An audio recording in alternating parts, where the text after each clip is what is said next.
Hello everybody, welcome to the channel. तो आ गए आप सभी वापस। सर, इंडियन इकोनॉमी लेके आए हो, पेपर आ रहा है हमारा। 2 दिन में पेपर है। कैसे करनी है तैयारी, सब कुछ बताओगे ना? हाँ, सब कुछ बताऊंगा मैं, ठीक है। तो हम स्टार्ट कर रहे हैं आईडी से बेटा, ठीक है। मैक्रो में अभी नहीं करा है क्योंकि मैक्रो इजी होती है और आप कर भी लोगे वो, आई नो दैट अबाउट, लेकिन इंडियन इकोनॉमी में प्रॉब्लम आएगी, राइट। तो इसलिए मैं आपके लिए क्या लेके आया हूँ, इंडियन इकोनॉमिक डेवलपमेंट, ठीक है।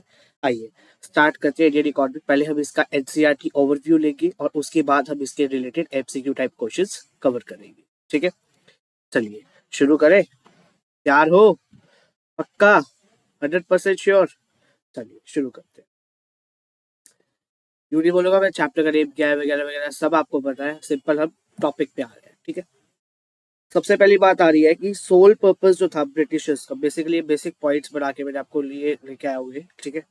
सोल पर्पस जो था ब्रिटिश कॉलोनियल रूल का, वो क्या था इंडिया के अंदर, कि वो रिड्यूस कर दे कंट्री को एक रॉ मटेरियल, मतलब इंडिया जो था हमारा रॉ मटेरियल सप्लायर था, उसको उससे हटाकर क्या बना दिया जाए, मतलब एक तरह से रॉ मटेरियल हटा के उसको वो एक्सपोर्ट करने लग जाए फॉर ग्रेट ब्रिटेन।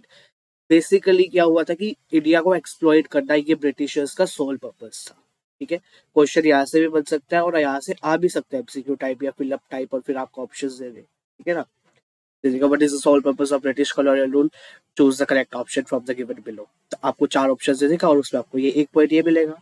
तो आपको चूज करना पड़ेगा कि कौन सा आपका पॉइंट करेक्ट है, ठीक है। हाँ जी। फिर आता है हमारे पास, इंडिया जो था वो क्या था, वो वेल नोन था अपनी हैंडीक्राफ्ट के अंदर। हमें पता था कि जो हमें पता था क्या पता है कि जो इंडिया है वो वेल नोन है किस चीज के अंदर। India was well known in its handicraft industry. Handicraft industry क्यों था? क्योंकि फाइन क्वालिटी था, मतलब उसके अंदर फाइन क्वालिटी होती थी मटेरियल की। और मतलब अच्छे मटेरियल का जो है कपड़ा यूज किया जाता था, जैसे बलबल शाही का मैंने आपको बताया भी था, ठीक है ना, वो वाला। In the fields of cotton, silk, textile, metal and precious stonework, किसके अंदर India was well known in handicraft. Handicraft के अंदर वेल नोन था, लेकिन कौन सी किस चीज के अंदर? कॉटन एंड सिल्क टेक्सटाइल के अंदर, metal and precious stone work के अंदर, ठीक है। These are world famous in its reputation, ये फेमस है in its world reputation of the fine quality के लिए, of material and high standard of craftsmanship, और हाई स्टैंडर्ड जो होता था क्राफ्टमैनशिप का उसके अंदर, ठीक है। ये बात क्लियर होगी। आगे चले, चलिए एक बार आगे चलते हैं। ओके, जस्ट एक मिनट रुको बेटा, मिनट। चलो छोड़िए, कोई नहीं, कोई दिक्कत नहीं है उसकी। वो कहा गया बेटा, इधर आओ। यस। फिर हमने कहा कि पॉलिसी जो थी ब्रिटिश गवर्नमेंट की, पॉलिसी पॉलिसी जो थी ब्रिटिश गवर्नमेंट की, वो क्या थी? प्रोटेक्शन करना, प्रमोशन करना, किस चीज की? Of their economic interest in India. मतलब जो पॉलिसीज ब्रिटिश गवर्नमेंट ने लाई थी हमारी कंट्री के अंदर, वो क्या थी? प्रोटेक्शन प्रमोशन की, कि अपना उनका खुद का इकोनॉमिक इंटरेस्ट होता था इंडिया के अंदर। अब इकोनॉमिक इंटरेस्ट क्या था? कि इंडिया को सप्लायर बना देना रॉ मटेरियल का, और कंज्यूमर बना देना फिनिश इंडस्ट्रियल प्रोडक्ट या फिर फिनिश कंज्यूमर गुड्स का, ठीक है ना। ये इसका क्या था? मोटिव था। क्लियर होगी ये बात? आगे चलूं मैं फटाफट से, ठीक है। अब आता है आगे बुस्लिन। बुस्लिन क्या होता है बेटा? ये कपड़ा होता है बुस्लिन। मैंने आपको बताया था ना, वो बुस्लिन नहीं, मुस्लिम नहीं है, ये बुस्लिन है। बलबल शाही बताया था मैंने। बलबल शाही जो है वो इसी के अंदर फाइनेस्ट क्वालिटी को कहा जाता है। बुस्लिन की फाइनेस्ट क्वालिटी को हम क्या कहते हैं? बलबल कहते हैं। और वही हमारा क्या होता है? बलबल शाही का कपड़ा, जो मैंने आपको बताया था, बलबल शाही का दुपट्टा। गाना भी गाया था, राइट? दिखाया था या फिर पता नहीं गाया था। हाँ, गाया होएगा क्योंकि शो करता था, फिर कॉपीराइट आ जाता अब तक, है ना। तो मुस्लिम का एक टाइप ऑफ कॉटन टेक्सटाइल होता है जिसकी ओरिजिन है, had its origin in Bengal, और फाइनेस्ट वैरायटी कहते हैं मुस्लिम को क्या? बलबल, ठीक है। ये पॉइंट आपको क्लियर हो गया।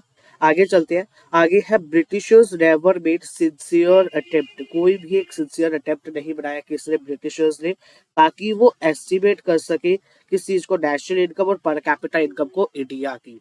लेकिन कुछ महादस्तीज कह सकते हो या कुछ नॉवलिस्ट यू कैन से, सब इंडिविजुअल जो थे उन्होंने इसकी एस्टिमेट की थी। जैसे कि हमारा आ गया दादा भाई नारोजी थे, विलियम डिग्बे थे। ये ना डिगले लिखा हुआ है, ये डिगले नहीं आएगा, यहाँ पे डिग्बे आएगा क्योंकि मैंने गलती से ये ले लिख दिया, ठीक है ना।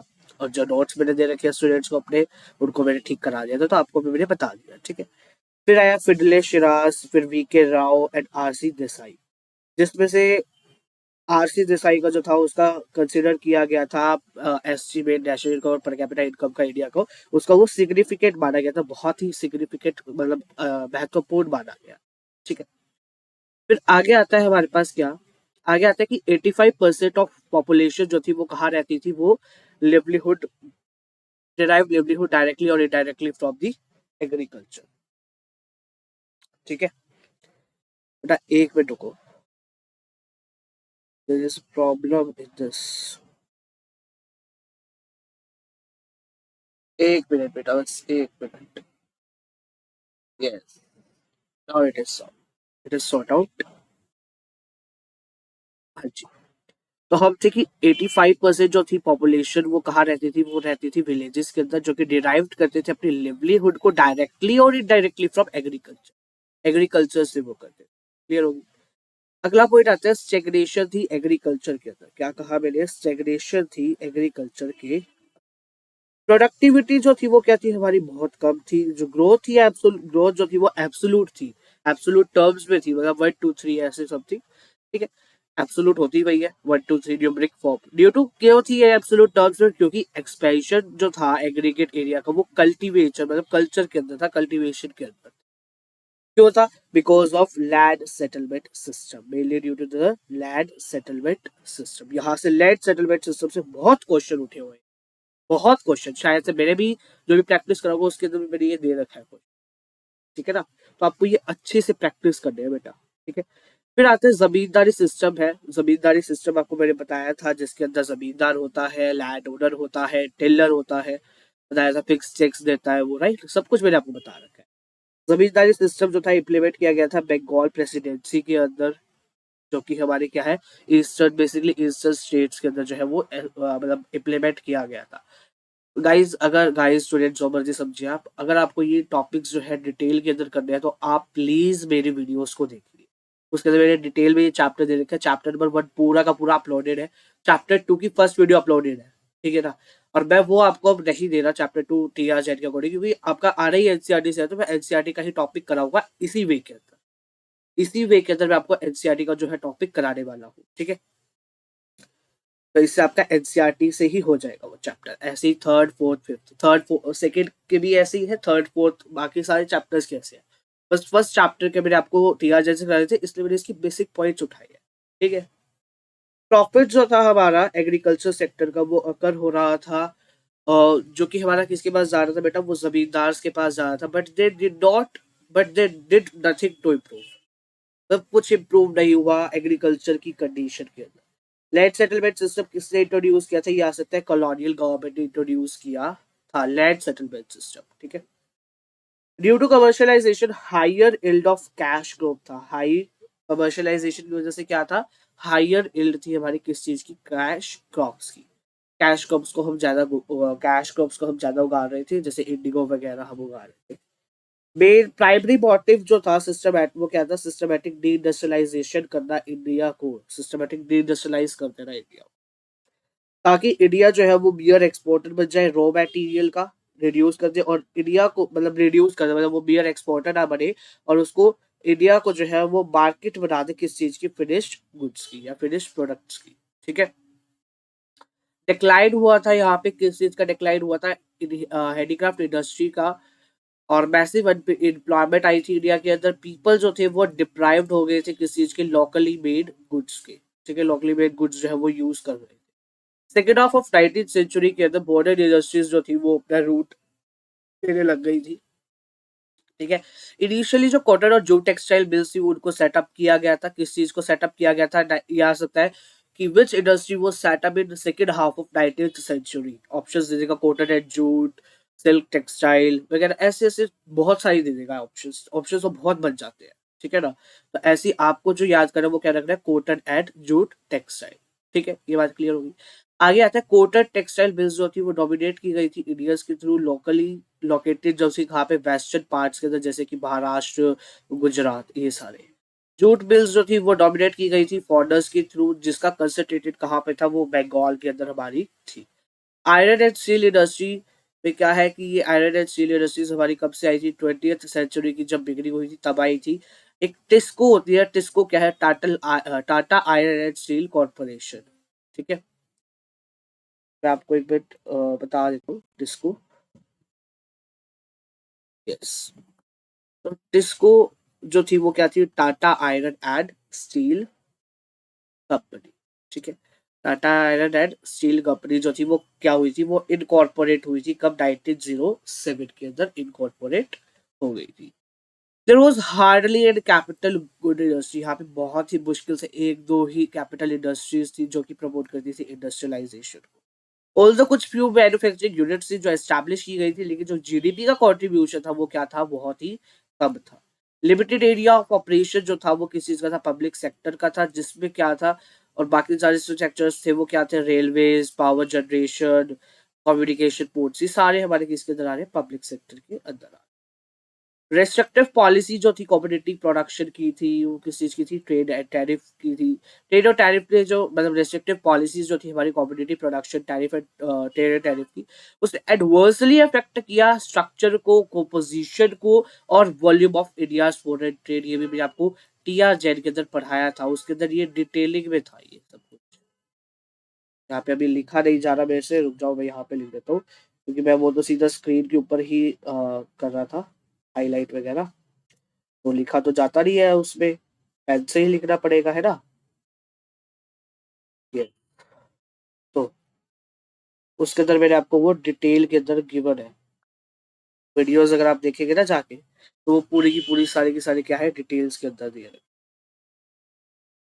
क्लियर होगी ये बात, डिटेल दे रखी है उसकी पूरी की पूरी। चलिए आगे चलते हैं। आगे क्या कि इंडिया जो था वो एक्सपोर्टर बन गया था किस चीज का, प्राइमरी प्रोडक्ट्स का, जैसे कि रो सिल्क, कॉटन, वूल, शुगर, इंडिगो, जूट, ऐसे बहुत सारे मटेरियल से उनके बन गया था। मेनली ये हमारे एनसीईआरटी के अंदर मेंशन है, ये सारे मैंने लिख रखे, जरूरी नहीं है कि मैंने हैंड रिटन लिखा तो मैंने कुछ ना कुछ छोड़ा है, पूरे पूरे नहीं लिख रखे पॉइंट्स, सारा पूरा पूरा ही लिखा हुआ है बेटा। ठीक है, और ब्रिटेन जो था उसने मेंटेन किया था एक मोनोपोली। मोनोपोली आपको पता है क्या होती है, 11th के अंदर आप पढ़ के आ चुके हैं माइक्रो इकोनॉमिक्स के अंदर, फॉर्म्स ऑफ मार्केट के अंदर।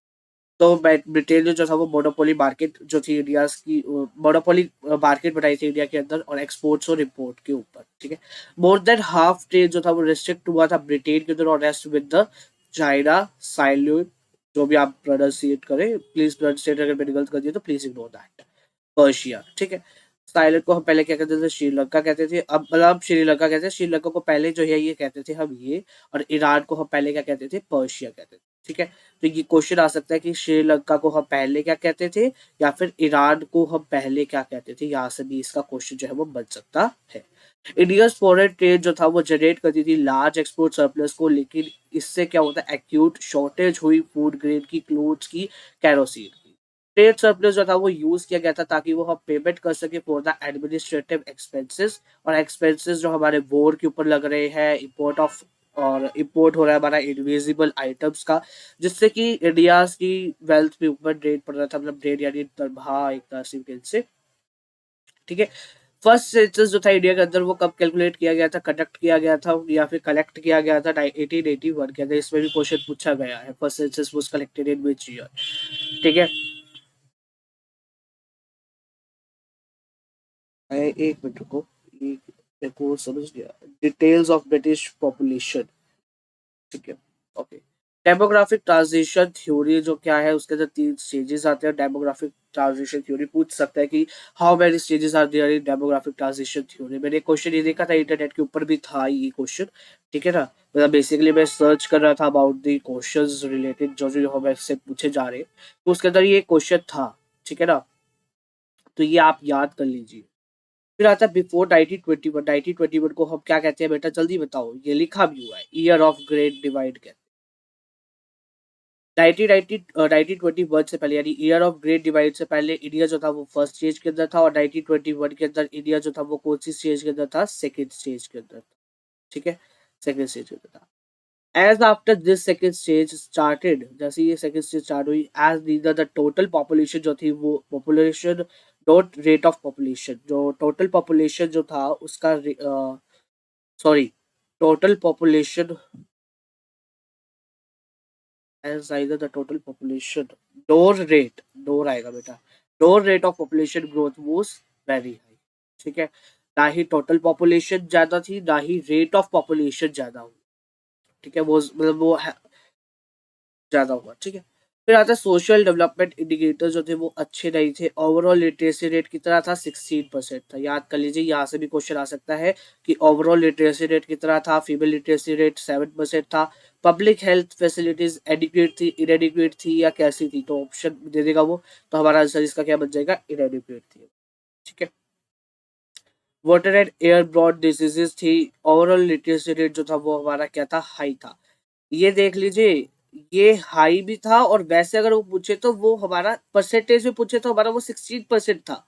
लेकिन नॉर्मली पूछे हाई था, लो था, मॉडरेट था या कुछ भी नहीं था, तो आप आंसर लिखेंगे हाई था। ठीक है, इन्फेंट मोर्टेलिटी रेट जो था वो अलार्मिंग था, 218 पर थाउजेंड, लेकिन अब जो है वो कितना है, 40 पर थाउजेंड है। तो ये भी याद कर लीजिए आप, ये भी क्वेश्चन पूछा जा सकता है। Life expectancy, life expectancy earlier कितनी थी, 44% थी, इन कॉन्ट्रास्ट टू 68 है अब। अब कितनी है, 68, और पहले कितनी थी, 44। एक्सटेंसिव पॉवर्टी जो है वो प्रिवेल की जाती है यहाँ पे। ठीक है, ऑक्यूपेशनल स्ट्रक्चर की अगर हम बात करें, इस चीज की बेटा जी, ऑक्यूपेशनल स्ट्रक्चर की अगर हम बात करें तो डिस्ट्रीब्यूशन जो था वर्किंग पर्संस का अक्रॉस डिफरेंट इंडस्ट्रीज और सेक्टर्स, जैसे कि एग्रीकल्चर का कितना था, 70 to 75%, मैन्युफैक्चरिंग का कितना था, 10%, सर्विस सेक्टर का कितना था, 50 to 20%। ठीक है, ये 20 है, ये कुछ और मत समझ लेना, ये 20 है।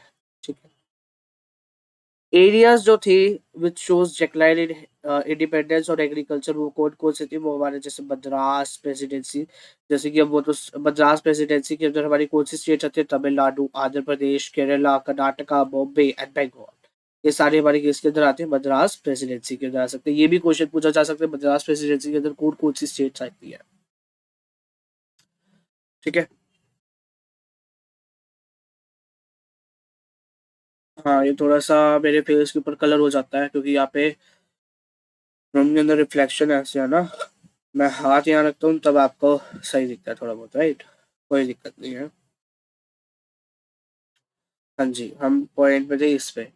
एरियाज जो शो करते हैं increase in independent on agriculture workforce, वो क्या थे, जैसे कि उड़ीसा था, राजस्थान था और पंजाब था।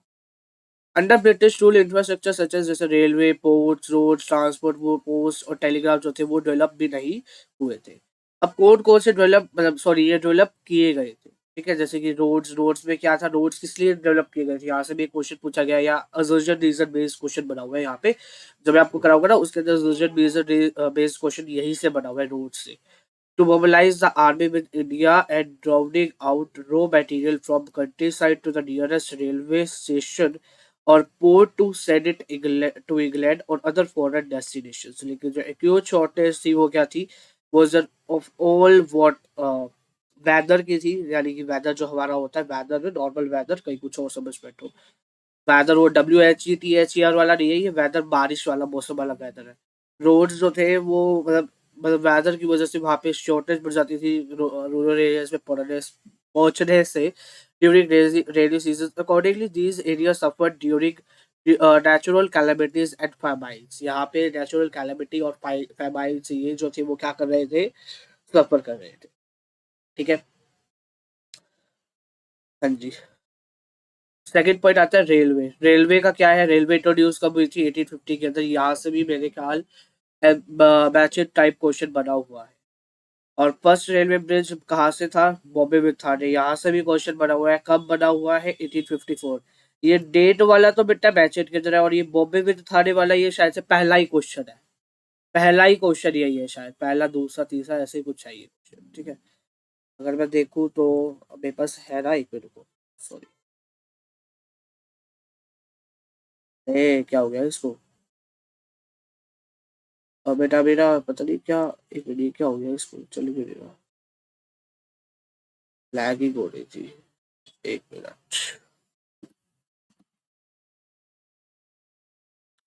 अब आगे चलते हैं, वो तो पता नहीं क्या प्रॉब्लम हो रही है उसके अंदर। उसको इग्नोर कर देते हैं एक बार, ठीक है ना। तो या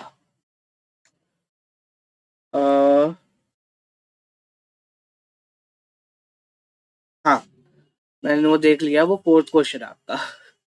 अरे वैसे भी देख लिया मैंने, क्योंकि आपको कराना भी तो है। इन इंडिया इन कई बच्चे सोच रहे हैं कि सर आंसर याद करें कौन से क्वेश्चन का क्या है ना, कुछ बच्चे सोच रहे होंगे, पक्का कह सकता हूँ। It enabled people to undertake long distance travel and thereby break geographical and cultural barriers. It also fostered commercialization, इसने फोर्स किया कमर्शलाइजेशन ऑफ इंडियन एग्रीकल्चर को, जिससे सेल्फ सफिशिएंसी आई विलेज इकोनॉमी। इसके अंदर इंडिया एक्सपोर्ट जो था वो एक्सपेंड किया गया, लेकिन यहाँ पर कोई बेनिफिट नहीं हुआ इंडिया के पीपल्स को, इंडिया के लोगों को। इनलैंड वाटरलेस जो थी वो डेवलप की गई थी उड़ीसा कोस्ट के ऊपर, वो प्रूव्ड क्या की गई अनइकोनॉमिकल।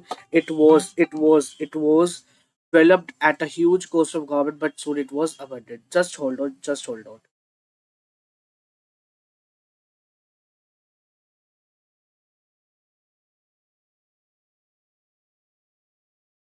हाँ जी, ठीक है। तो लास्ट पेज आपके सामने आ चुके हैं। एक्सपेंसिव सिस्टम जो था वो इलेक्ट्रिक टेलीग्राफ का वो इंट्रोड्यूस किया गया था।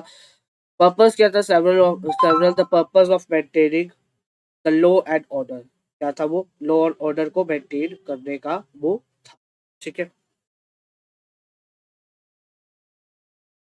ओके, एक मिनट बेटा जी। हाँ जी, पोस्टल सिस्टम जो था वो सर्व किया गया था as a useful public purpose, लेकिन वो इनएडिक्वेट था। पोस्टल सिस्टम जो था वो सर्व तो किया गया था यूजफुल मतलब पीपल की मदद के लिए, लेकिन वो इनएडिक्वेट था। स्यूज कैनाल कब ओपन हुई थी? यहाँ से भी क्वेश्चन आया हुआ है, दो बार क्वेश्चन आया हुआ है, एक बार केस स्टडी के अंदर, एक बार नॉर्मल के अंदर भी। It is an artificial waterways running from north to south, जो क्या प्रोवाइड करता है? जो प्रोवाइड करता है हमें direct trade route from for ships operating between European and American ports located in south Asia, east Africa etcetera. Already 22 minutes की video record हो चुकी है। अब मैं ये नहीं बताना चाहता कि मैंने इतनी सारा आपको लेक्चर दे दिया, ठीक है। 22 मिनट्स में आपको पता है क्या हमने पढ़ा है क्या नहीं पढ़ा है, बहुत छोटा सा टॉपिक करा है। अब मैं आपको बता रहा हूँ, अगर आपका आज का टाइम जो है वो वेस्ट हो गया ड्यू टू द स्पीड, तो आप यूट्यूब के अंदर ऑप्शन दे रखा होता है उसने ऑप्शन दे रखा है यूट्यूब ने कि आप उसकी स्पीड को बढ़ा सकते हैं, 1.2x 1.5x ऐसे समथिंग आप कर सकते हैं उसे, ठीक है ना। तो अगर आपने इस वीडियो को तो ऐसे देख लिया तो कोई दिक्कत नहीं, बाकी वीडियोस आप उस स्पीड में देख लीजिएगा, क्योंकि मेरे को पता है कि वो वीडियोस बहुत बड़ी जाएगी। ये तो छोटा सा चैप्टर था, वो तो बहुत बड़े बड़े चैप्टर्स है, तो वो तो ज्यादा ही है ऑलमोस्ट, ठीक है ना। अब हम कर रहे हैं कुछ questions related to the chapter, तो आइए स्टार्ट करते हैं। And I will proceed to the chapter, right. So here is the screen, और here is the screen, right. आपको स्क्रीन विजिबल हो रही है? आई थिंक सो, राइट, हो रही है। चलिए आगे चलते हैं। तो सबसे पहले हमारे पास क्वेश्चंस आ चुके हैं एमसीक्यू। पहला क्वेश्चन जो है वो आपके सामने है, रेलवेज वर इंट्रोड्यूस्ड इन। जल्दी से इसका आंसर बता दीजिए मेरे को, एक मिनट। आप एक काम करिए, मैं आपको जो है इसके आंसर क्वेश्चंस जो है, मैंने आपको दो क्वेश्चन सॉल्व दिखा दिए हैं। आप इसको फटाफट से सॉल्व कीजिए, जल्दी से जल्दी करिए, इतने में जो प्रॉब्लम मेरे को दिख रही है उसको मैं सॉल्व कर लेता हूँ, ठीक है ना। आपको क्वेश्चंस विजिबल है I know? Okay, okay. Oh sorry, आपके पास आ गए। तो मैं खोल रहा था वो आपके पास आ गया, ऐसे कैसे आ गया भैया जी? जो दिक्कत कर रहा है हमें, है ना। Yes, okay okay okay.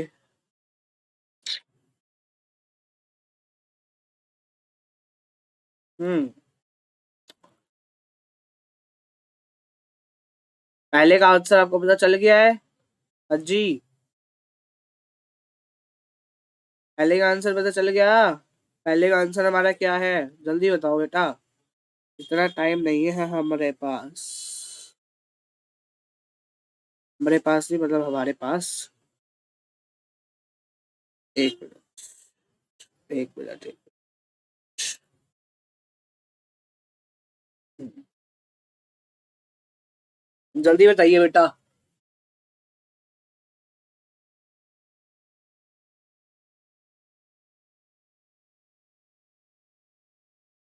पहले का आंसर हमारा क्या है, जल्दी बोलिए। पहले का आंसर हमारा क्या है? पहले का आंसर है हमारा सी, 1850 के अंदर। ठीक है, नेक्स्ट क्वेश्चन मैं आपके सामने कर रहा हूँ, तो मैं ये क्वेश्चन चलिए देखिए, मैं आपको ऑप्शंस बता दूंगा। During the British rule the agriculture sector experienced stagnation mainly due to the land settlement system, infrastructure, foreign trade, industries. जल्दी बताइए, option A B C D. पहला है लैंड सेटलमेंट सिस्टम, दूसरा है हमारा फॉरेन ट्रेड, और तीसरा है इंफ्रास्ट्रक्चर, और चौथा है इंडस्ट्रीज। जल्दी बताइए इसका आंसर क्या है हमारे सामने, ए। इसका आंसर क्या है, ए। आगे चले, चलिए आगे चलते हैं। Third question, third question visible नहीं है, कोई दिक्कत नहीं है, इसको थोड़ा सा हम बड़ा कर देते हैं, ये लीजिए। चलिए, थर्ड क्वेश्चन है, जमींदारी सिस्टम किसने इंट्रोड्यूस किया था? कॉर्नवालिस ने, विलियम बेंटिक ने, थॉमस मनरो ने, विलियम डिग्बे ने। डिग्बे, बताओ जल्दी। बहुत सारे बच्चे हैं जिन्होंने आंसर इसका डी दिया होगा, राइट, लेकिन D is the wrong answer for this question. बेटा इसका आंसर जो करेक्ट है, करेक्ट आंसर जो है आपका, वो है इसका क्या, ए, कॉर्नवालिस। कॉर्नवालिस जो है इसका करेक्ट आंसर है। Next question, the first railway bridge linked with India, किसके साथ मतलब फर्स्ट रेलवे ब्रिज जो था इंडिया के अंदर, वो किससे लिंक कर रहा था? मैंने आपको बताया था, अभी मैंने बताया भी था। इसका आंसर हमारा क्या है? इसका भी आंसर हमारा ए है। आगे चलते हैं। India's jute industry suffered heavily due to dash after partition. Options आपके सामने, जल्दी से जल्दी इसका आंसर बताइए, जल्दी बताइए इसका आंसर। इसका आंसर हमारा क्या है बेटा, a, lack of raw material, lack of raw material. ठीक है, next, decline of handicraft industry led to massive unemployment, import of finished goods, both A and B, neither A nor B। जल्दी से इसका answer बताइए। इसका answer हमारा क्या है, सी, बोथ ए एंड बी। ठीक है, the opening of Suez Canal served as a direct route for ships operating between India and America, India and Sri Lanka, India and Pakistan, India and Britain। तो seventh का answer आप जल्दी से बता दीजिए, comment कर दीजिएगा। Answer is D, India and Pakistan. Next question दो आपको दिख रहे हैं, बट कोई नहीं, पहले हम पहले करेंगे ना। एट क्वेश्चन का आंसर बताइए जल्दी से जल्दी। Suez Canal was opened in, हमें पता है, अभी पढ़ के आए 1869। Next question, on the eve of independence bulk of population was engaged in, किसके अंदर थी engaged? Agriculture sector. Indian economy on the eve of independence was developed, underdeveloped, stagnant, both B and C। stagnant तो थी और underdeveloped भी थी। ठीक है ना, इंडस्ट्रीज कहाँ थी? Land holdings at the time of independence was fragmented। Answer is a, sorry, sorry, just hold on। 12th question is, बाल क्या है, major contribution of the GDP of the country on the eve of independence was from agriculture, trade, modern industry, none of these। जल्दी से बताइए, इसका answer हमारा बनेगा बेटा जी, इसका आंसर हमारा क्या बनेगा? इसका आंसर हमारा बनेगा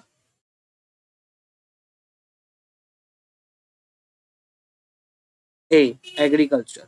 ठीक है, नेक्स्ट क्वेश्चन, ये लीजिए, मैच आ चुके हैं आपके सामने, अब आपको मैच करने हैं। Establishment of Tesco, Tesco was incorporated in 1907। ठीक है, British introduce railway in 1850। First railway linking with Bombay with Thane 1854। The year of great divide 1921। तो इसके अकॉर्डिंग हमारा सी आंसर आ जाएगा। मैच करके देख लो, सी आंसर हमारा बन जाएगा। Which of the following does not highlight the status of industrial sector during the colonial period? Capital good industries were lacking. Yes, it is true. British followed equiproportional tariff policy। हुआ था ऐसा? इक्विप्रोपोर्शनल tariff policy करी थी उन्होंने? नहीं करी थी।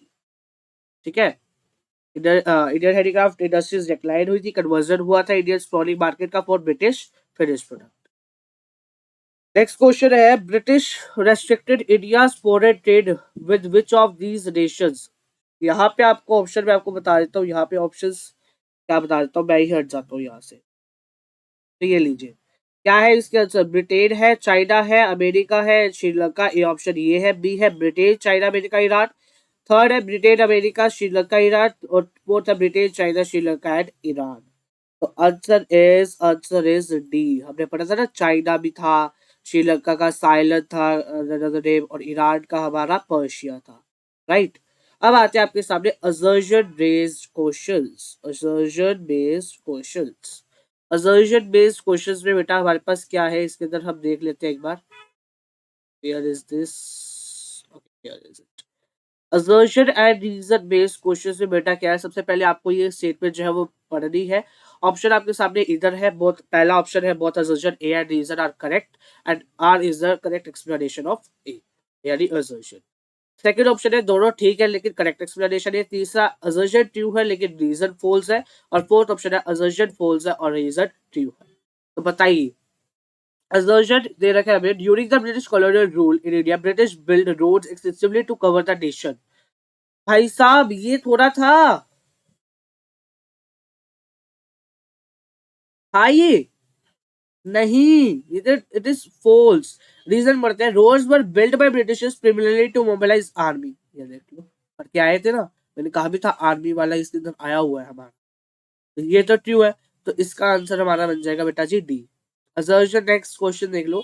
Agriculture was the main source of livelihood, हाँ जी ये तो ट्रू है।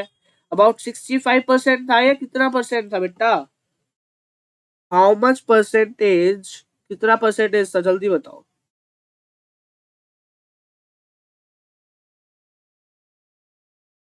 एग्रीकल्चर से बेटा था 70 to 75%, ठीक है ना। तो यहाँ पे तो हमें 65% दे रखा है ना, तो 65% तो था ही नहीं।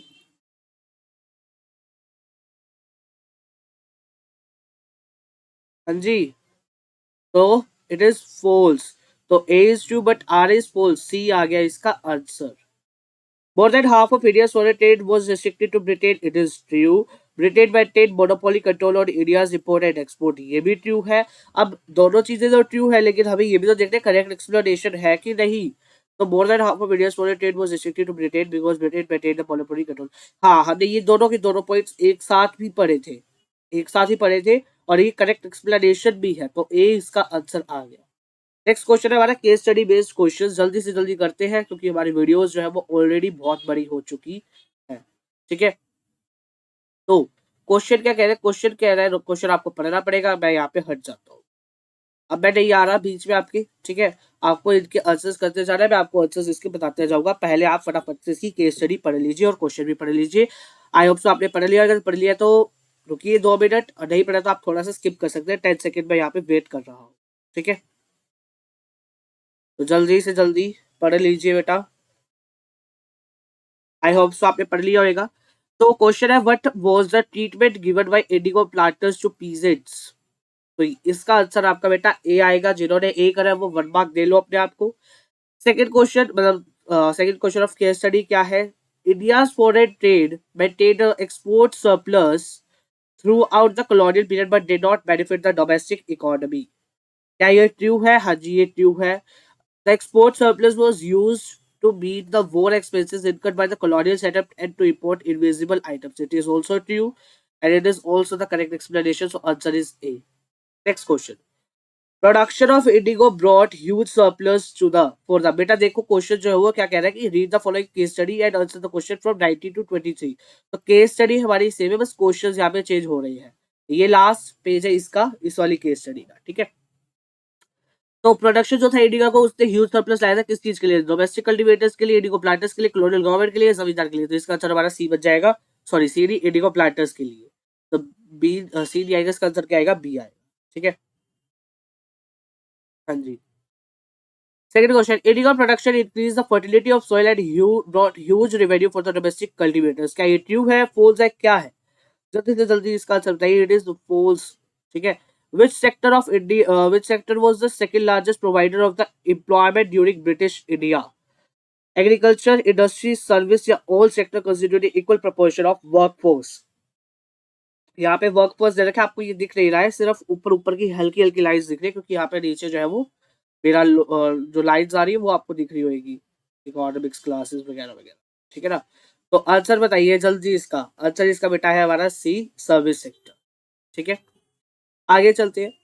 आगे आता है ये केस स्टडी, पढ़ लीजिए फटाफट से, इस केस स्टडी को पढ़िए और आपको 24 से 27 क्वेश्चंस का आंसर देना है, मतलब इन चारों पेजों का, मतलब इसी 4 क्वेश्चंस का आंसर आपको ये देना है, जल्दी से पढ़ लीजिए।